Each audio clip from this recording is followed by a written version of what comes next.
Hello all, welcome to Module 1 Python Language Essentials.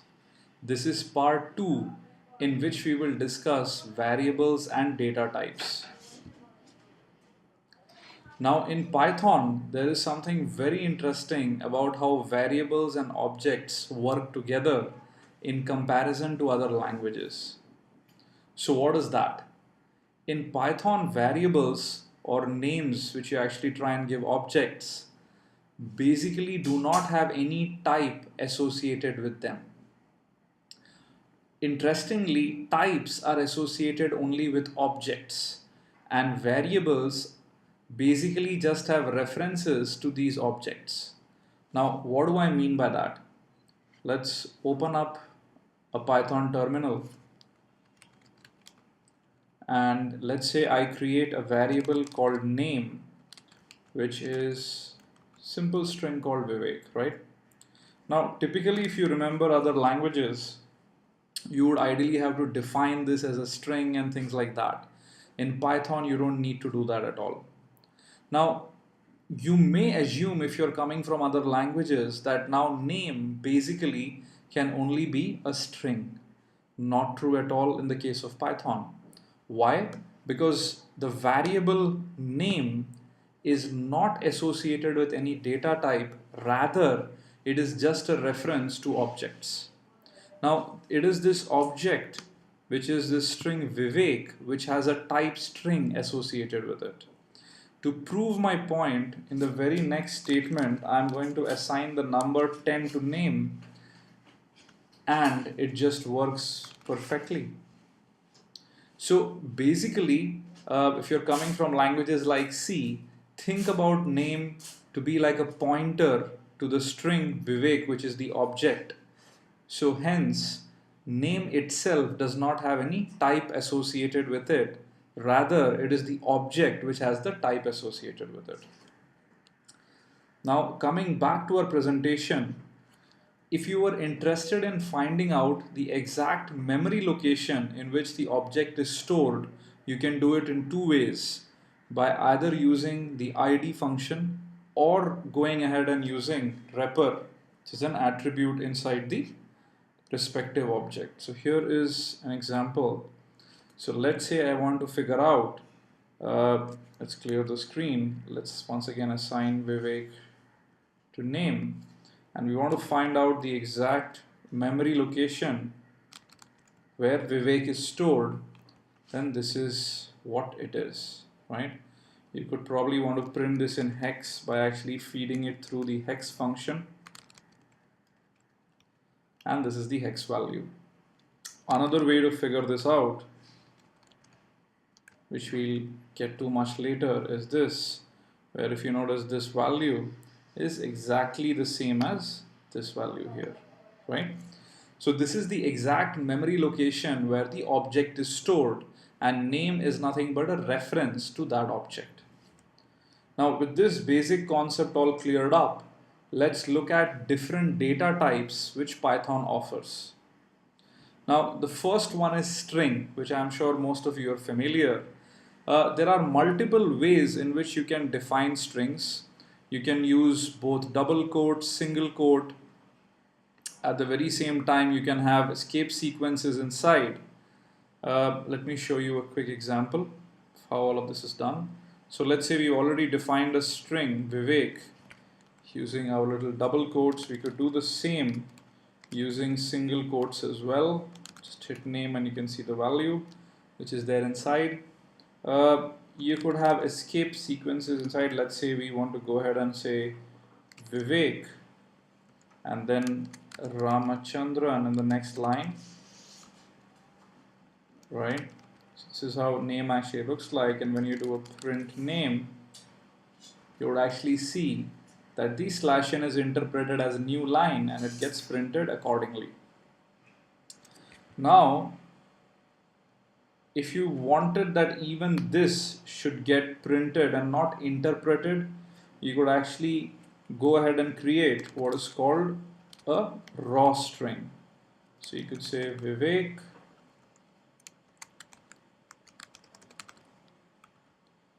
and then with the R option, and now if I do a print name, as you notice, the /n is no longer interpreted as a new line. Rather, it is just part of the string. And the way we did it was specifically telling Python, this is a raw string and do not interpret any escape sequences. Now, one of the other ways, if you want to add a little bit of formatting so that you can type stuff up, have multiple new lines and stuff like that, is going ahead and actually using the triple quote block string declaration. How do you do that? Well, you could say name equals, and then you can say Vivek Ramachandran teaches at SecurityTube. This is going to be a fun class, I hope so. Then finish the block. Here is what name looks like. And if you notice, all the new lines and stuff which I entered is automatically placed inside the string. And when you print this out, it prints in the same natural way in which I entered it, right? So interesting ways in which you can define strings. The triple quotes at times is also used as a commenting feature in Python, as we will see later on. Now, one of the other things I wanted to touch upon is that apart from the regular ASCII strings we are used to, Python also supports Unicode strings. Now, if you've not heard about Unicode, Unicode is used for internationalization. Why? Where there are hundreds of languages with special characters and interpretations and whatnot. And that's where Unicode, also referred to as wide characters, allows you to encode all of these different letters from all these different languages in an easy way. Now, how do you go ahead and define a Unicode string? Similar to what you did in the raw case, in the case of Unicode, all you need to do is prefix U before you define the string. Now when I hit name and just enter, you would actually notice this U here tells us that this is Unicode. To convert a Unicode string into a regular one, you can use the str function, and this converts it into a regular string. Alternately, to convert a regular string into a Unicode string, you use the function Unicode, and this converts this into a Unicode string, right?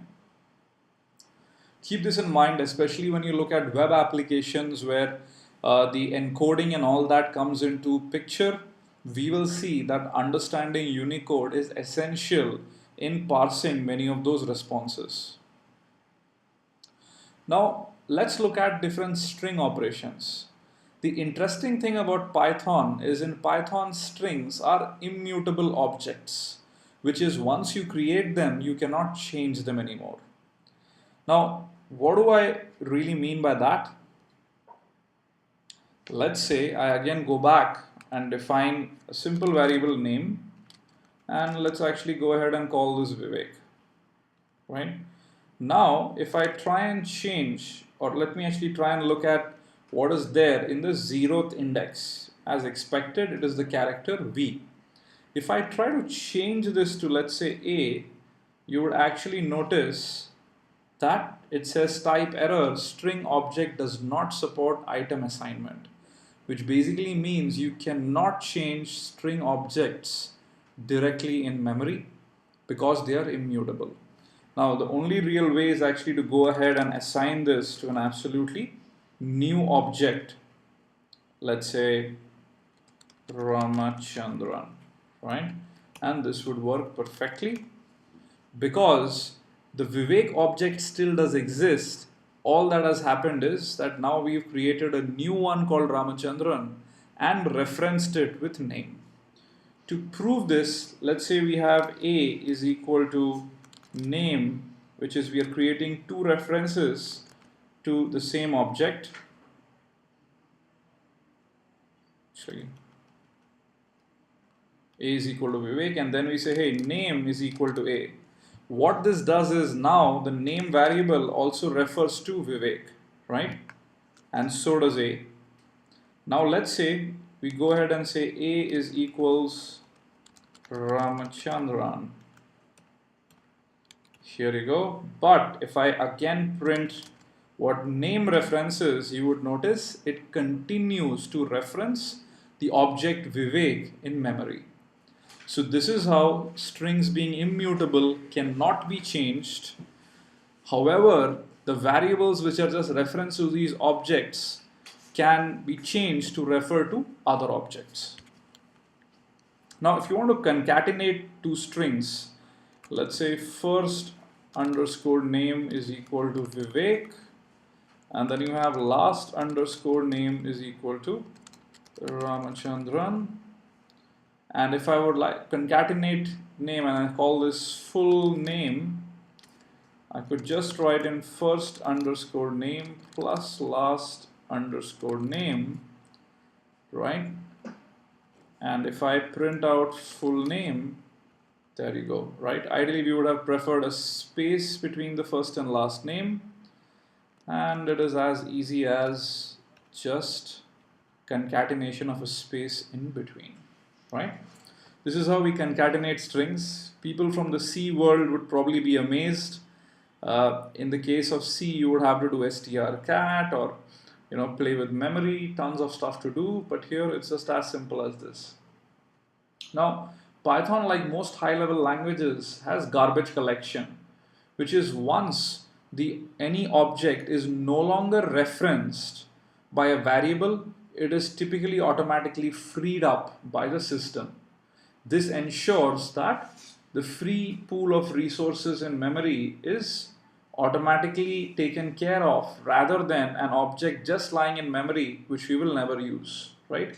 So typically in languages like C, you would have used free to free up memory associated with any allocations you've done. Python takes care of most of the garbage collection entirely by itself. Now, other interesting things is if you want to create a repeated sequence, you could just use the asterisk, almost like the multiplication sign, and do it. And then you have slicing, which is breaking up the string into different parts.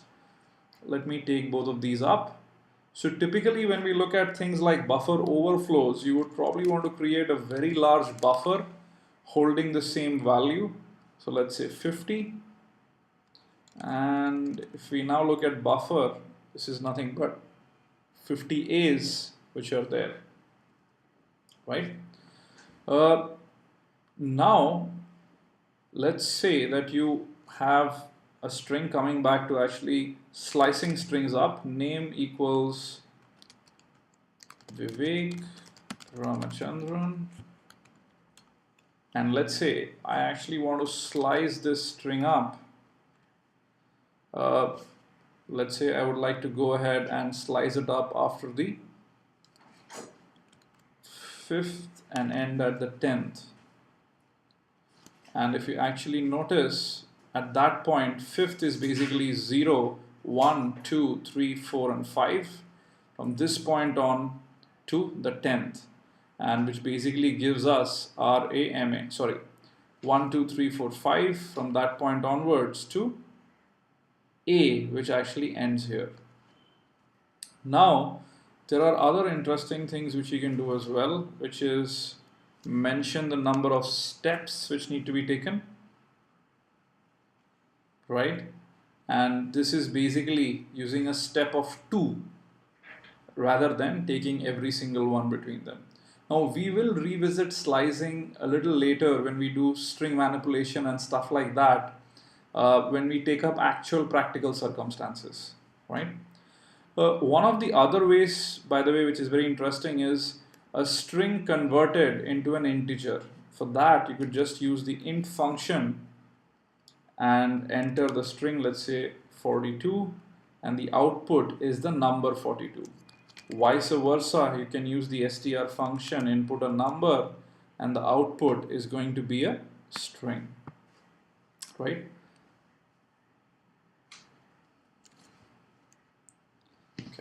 Some of the more interesting string methods basically include find, replace, split, and a bunch of others. Now, I'm touching upon some of the more common ones which we would use.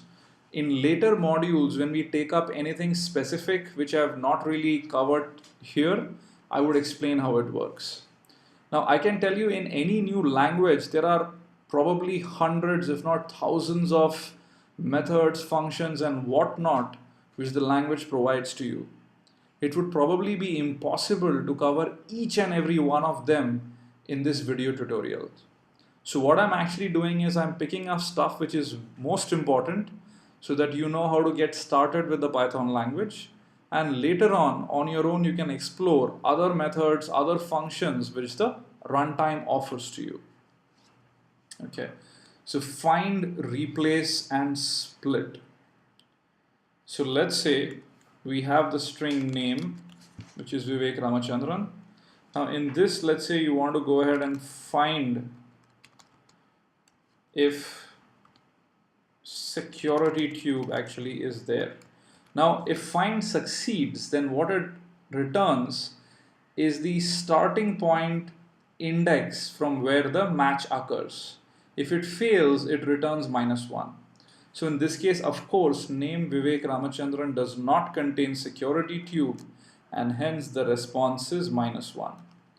On the contrary, if the substring to search for is Rama, you would actually notice that it says it is at position 6. Right? Similarly, if you want to go ahead and split the name into the first and last name, you can just use name dot split. By default, split splits across white spaces and basically creates a list after the split. We'll visit lists in just a bit, so please be patient. Now the interesting thing is that split itself can take the delimiter used for splitting as an input. So as an example, let's say I go ahead and take the word A as the split character, then this whole string would actually be split into different parts around A. Here is how it looks, right?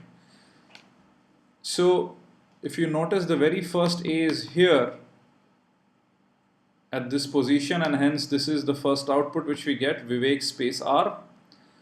After that you have just M, after which you see the next A, so we have M, and then you have C and H, again the next A, and then you have NDR, again the next A, and then finally N.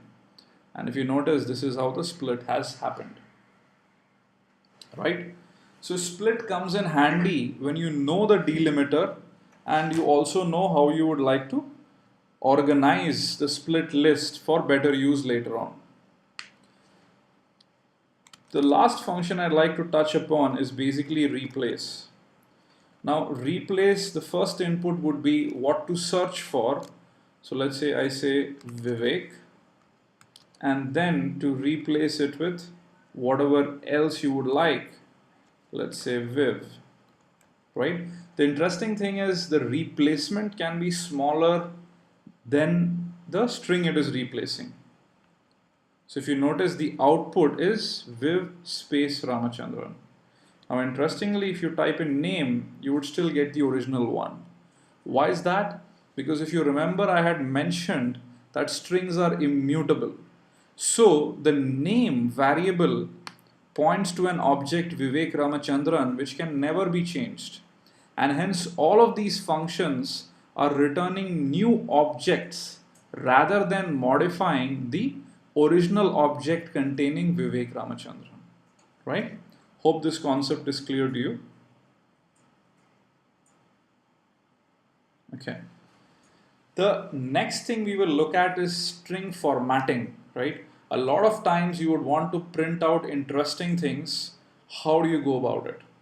Now, the first technique is actually to go ahead and do something similar to programming languages like C, where you actually go ahead and put in the formatting identifiers like %s, %d, and then go ahead and fill up those values inside those placeholders using variables. So as an example,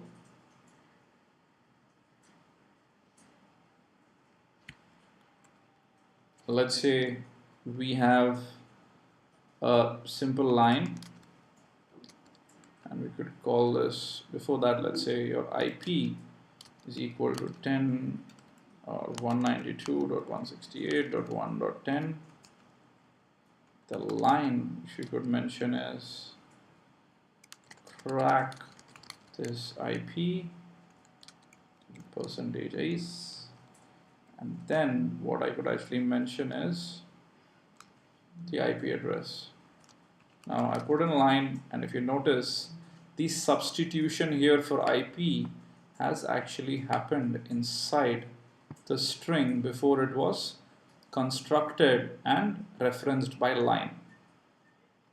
Now you could have multiple such things inside, and name percentage S, where basically you could go ahead and have the name as security tube,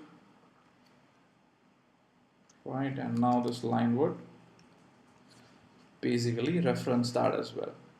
Now similarly, you could mention dictionaries as input as well, which we'll cover later on when we cover that data structure.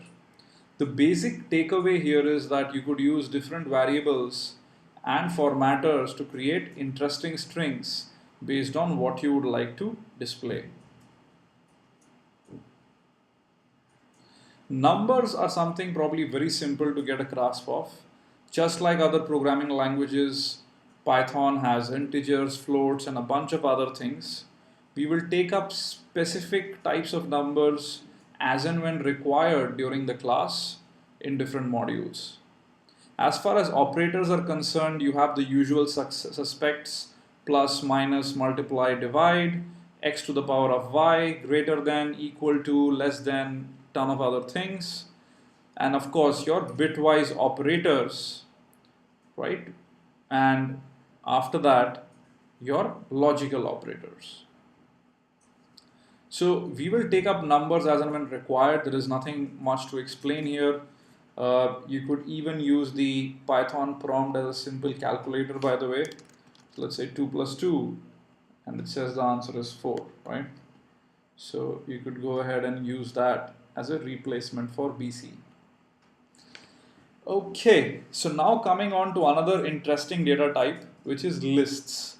Now lists are collection of objects, and interestingly in Python they can be heterogeneous, they can be nested, and they are very interesting data types which you will use time and again in this course. Let me give you a quick introduction about lists. So let's say I call something my list.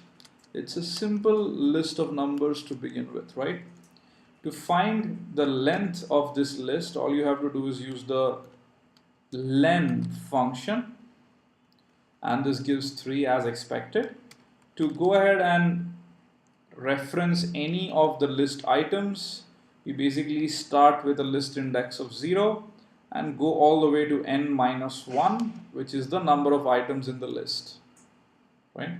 Now these lists can actually be nested. So as an example, you could have my list equals 1 comma 2, and then you could have another list which basically says 3 comma 4. And when you go ahead and do a quick len on this, you would actually notice the length remains 3. Now if you want to know the length of any of the items, then you could actually, let's say, do this, where here of course it's not going to make any sense because 1 is nothing but a simple integer where len has no meaning. However, when we do 2, which is basically the nested list inside, you actually see that the response is the value is 2, right? Now one of the other things about lists is that lists are heterogeneous as well, which means you could mix up numbers, you could mix up strings, and a bunch of other stuff. So here is an example of a nested list.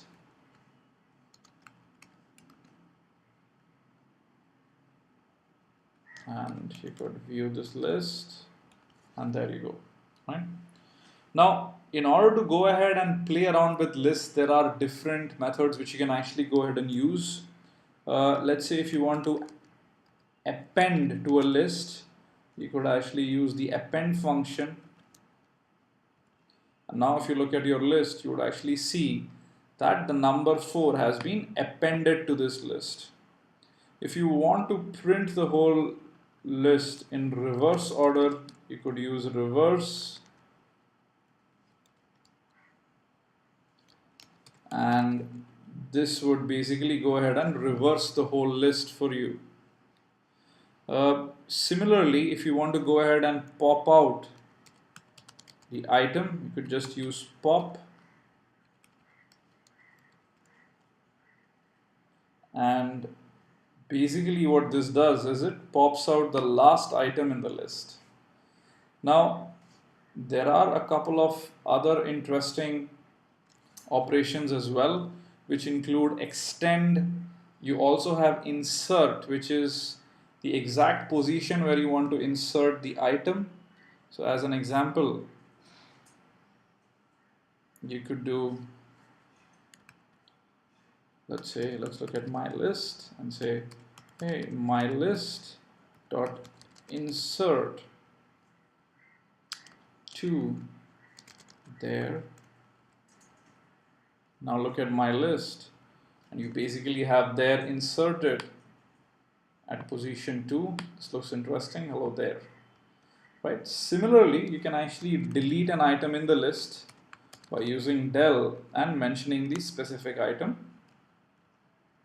If you look at your list again, you would notice that there is no longer there. Funny. Okay, so this is what I had in mind for this video. In the next video, we will look at dictionaries and a couple of other interesting things. My recommendation is to please go ahead, try out the various examples if you're unfamiliar with Python or programming in general. There are no specific exercises with respect to this video because this is just an introduction to data types. That's all. Thank you. Please do write in the student forums if you have any questions, and me and my team will get back to you as soon as possible.